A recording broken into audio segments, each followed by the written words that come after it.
सीधे आपको ले चलते हैं लोकसभा की कार्यवाही में, जहां अखिलेश यादव क्या कह रहे हैं, ये सुनते हैं। सपना तो ये दिखाया गया था कि अगर प्राइवेटाइजेशन हो जाएगा तो नौकरियां मिल जाएंगी। कुछ हद तक तो बहुत सी चीजें प्राइवेटाइज हो गई, लेकिन नौकरियां कम होती चली गई। और जो सबसे बड़ा सवाल है, जो पीडीए परिवार के लोगों को जो हक और सम्मान मिलता है, क्या ये सरकार वो दे पा रही है? टैक्स कलेक्शन में सपना दिखा रहे हैं कि हम यहां पहुंच गए हैं। आखिरकार एक्सपोर्ट क्यों कम होता चला जा रहा है? और हम जो ट्रेड डेफिसिट है उसको कैसे खत्म करेंगे?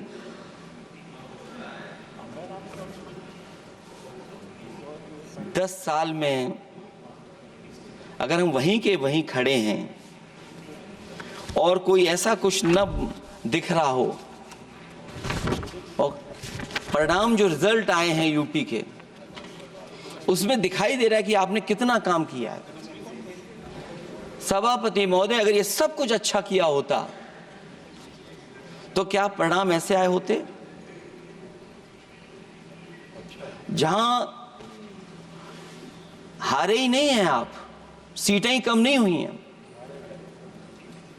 देश के प्रधानमंत्री जी भी वोट से हारे हैं, वोट से हारे हैं। जो कभी 5 लाख तक जीतना था जिन्हें, या 10 का टारगेट बनाया था, कितने से जीते? तो कम से कम इन चीजों को तो देखें।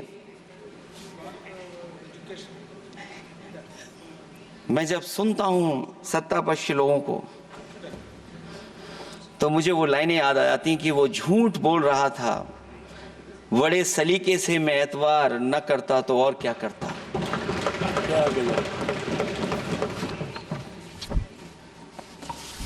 मुझे याद है कि देश के प्रधानमंत्री जी ने जनकपुर में एक झंडा दिखाया था और उस बस में 35 लोग बैठ करके अयोध्या आए थे।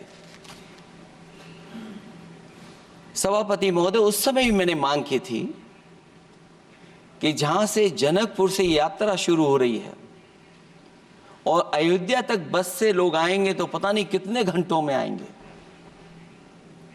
मैंने मांग की थी कि वहां से लेकर के अयोध्या तक एक्सप्रेस वे बनना चाहिए, कि कम से कम जो जनकपुर से आए और अयोध्या दर्शन करने आ रहे हैं और बस से आ रहे हैं, कम से कम उनकी तकलीफ परेशानी तो कम होती।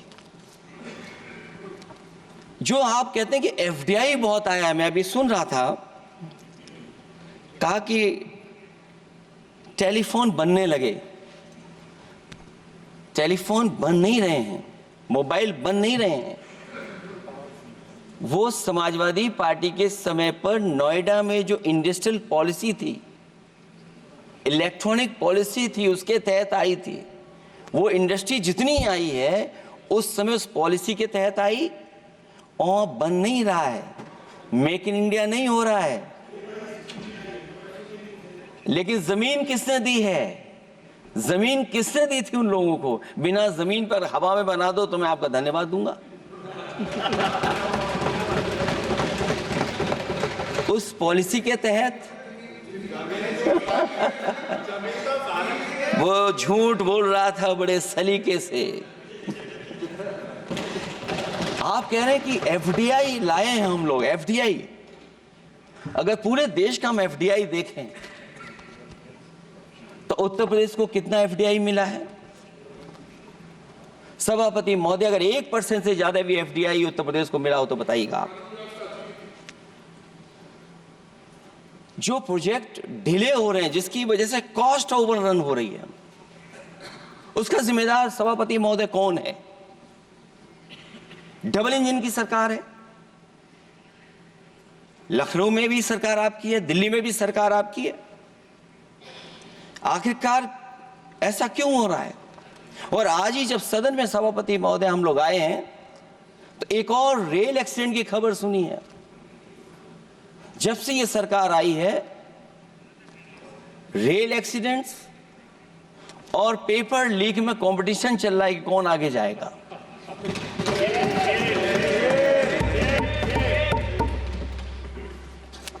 मैं तो अखबारों में पढ़ता था सभापति महोदय कि तोड़ फोड़ करके ये सरकार बनाते हैं।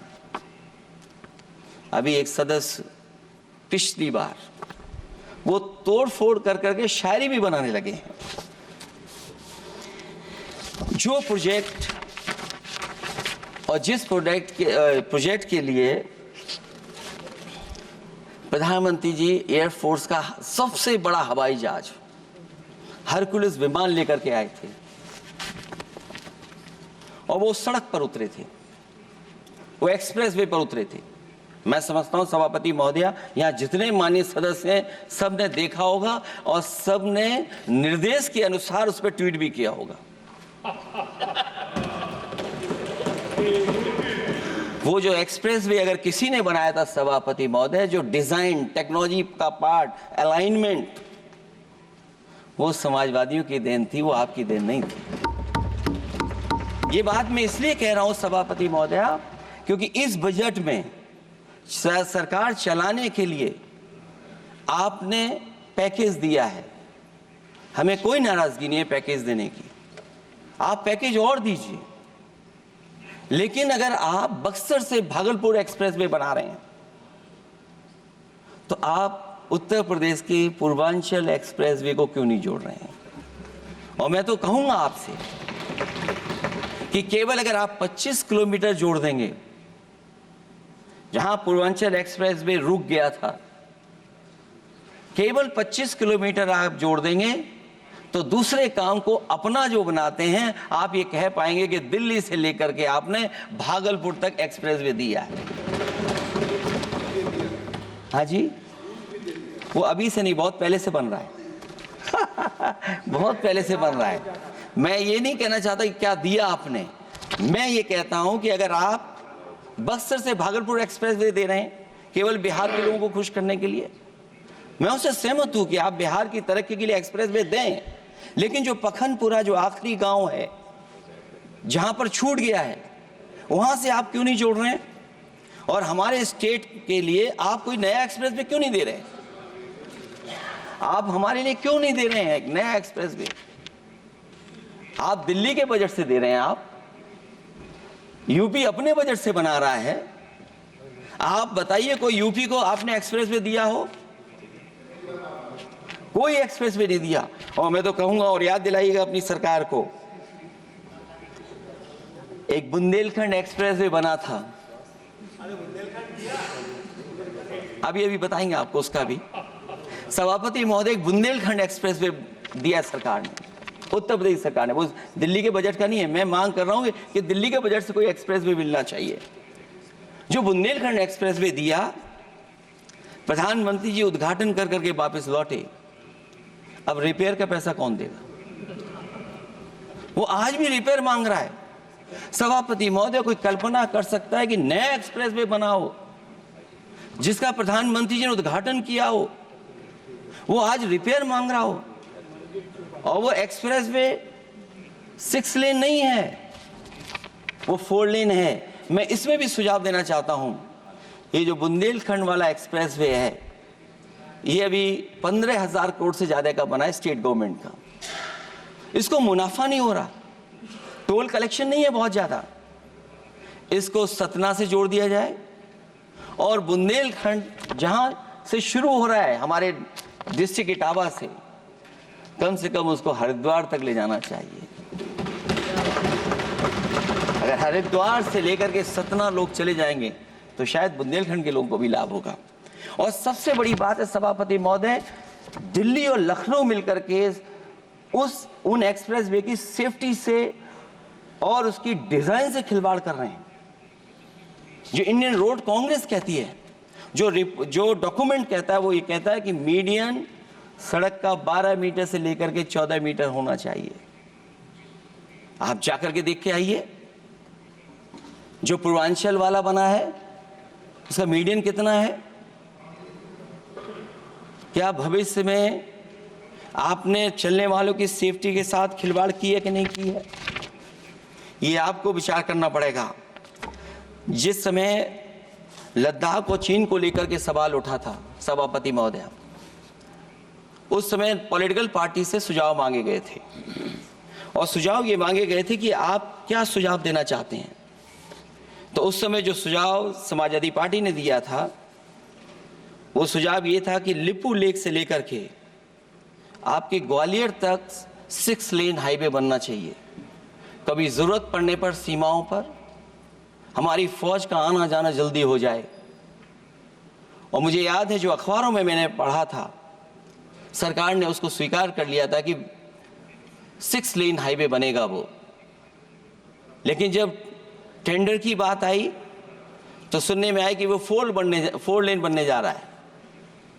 और अभी जब वो काम हो रहा है, जब काम मैंने दोबारा उसको देखा तो पता लगा कि डबल लेन पेव शोल्डर बन रहा है। सोचिए कहां 6 लेन बनाने की बात थी, आप डबल लेन पेव शोल्डर बना रहे हैं। और पता नहीं कौन उस हाईवे को डिजाइन किसने किया है डिजाइन, कि जितने भी कस्बे उसके आसपास पड़ रहे हैं, कस्बे वाले अब नाला कहां से बनाएं, घर ऊंचा करें कि सड़क को तोड़ें। बहुत सारे कस्बों को वो समस्या के संकट में डाल दिया है सरकार ने।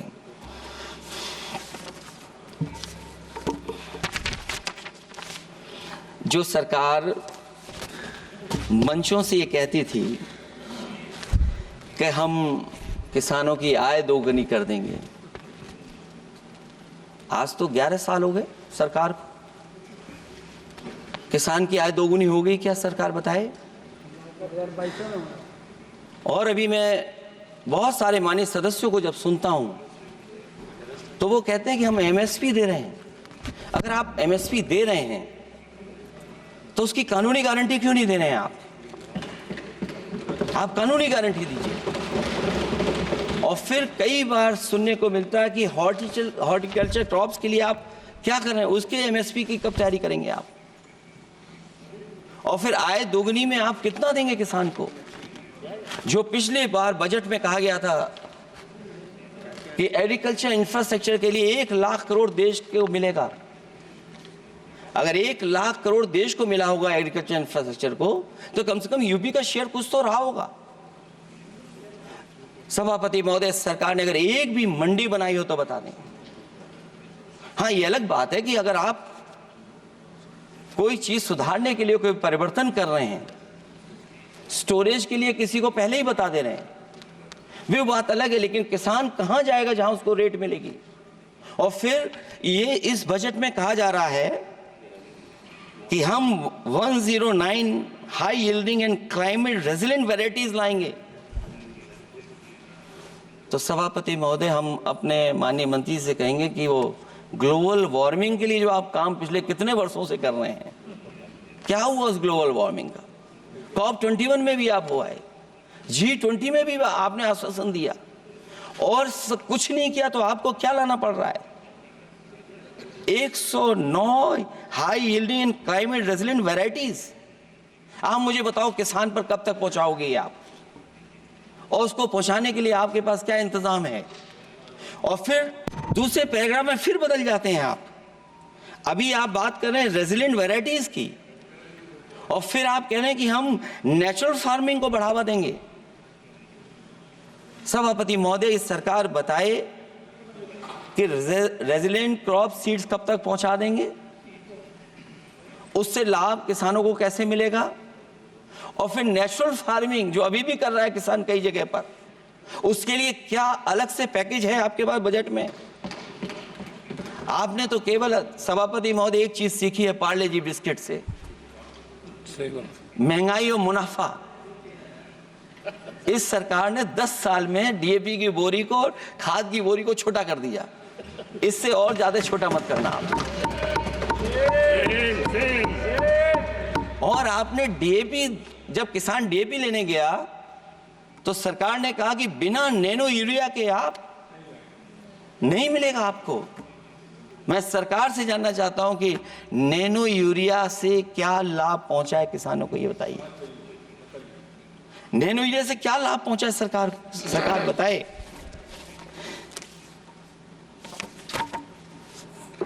हमारे यहाँ बड़े बड़े आयोजन हुए सभापति महोदय, इन्वेस्टमेंट मीट के, बड़े बड़े आयोजन हुए इन्वेस्टमेंट मीट के, और 5 लाख करोड़ के एमओयू साइन हो गए, 5 लाख करोड़ के। मैं ये सभापति महोदय, बजट हमारी क्या मदद कर रहा है उत्तर प्रदेश के उद्योग लाने के लिए, और ऐसे आयोजन हुए जिसमें देश के प्रधानमंत्री आए, देश के राष्ट्रपति आए, और देश के जितने बड़े उद्योगपति सब आए थे। लेकिन आज यूपी को क्या मिला वहां पर? किसानों के लिए एग्रीकल्चर सेक्टर में बड़े बड़े एमओयू हुए, लेकिन आज जमीन पर कुछ नहीं दिखाई दे रहा है। मुझे याद है समाजवादी सरकार में, क्योंकि देश का सबसे ज्यादा उत्पादन दूध का अगर कहीं हो रहा है तो उत्तर प्रदेश में हो रहा है, और उस उत्पादन को बढ़ावा देने के लिए और इन्वेस्टमेंट लाने के लिए उस समय की सरकार ने फैसला लिया कि अगर बाहर से भी कोई डेयरी या डेयरी प्लांट लगाना चाहेगा तो उसमें सरकार सहयोग करेगी। और परिणाम ये हुआ कि गुजरात की 3 अमूल प्लांट लग गए यूपी में। तो मैंने उद्घाटन किए, एक देरी से हुआ तो देश के प्रधानमंत्री जी ने किया, लेकिन उसके बाद कोई नया प्लांट आया हो तो बता दें। जो अमूल से पुरानी संस्था है, क्या उसका सहयोग कुछ करेंगे आप लोग? क्या आप पराग का सहयोग करेंगे कुछ? न केवल दूध उत्पादन में उत्तर प्रदेश आगे है, बल्कि चीनी में और गन्ने की पैदावार में भी कभी आगे कभी पीछे होता है। किसानों को भरोसा दिलाया गया था कि उनकी भी आय दोगुनी हो जाएगी, उनको भी बहुत सुविधाएं दी जाएंगी, बिजली फ्री दी जाएगी। सभापति महोदया, उन्हें फ्री बिजली नहीं दी सका। ये आश्वासन था आपका, और आज अगर उत्तर प्रदेश पिछड़ इसलिए रहा है क्योंकि सबसे महंगी बिजली अगर कहीं कोई पा रहा है तो उत्तर प्रदेश पा रहा है।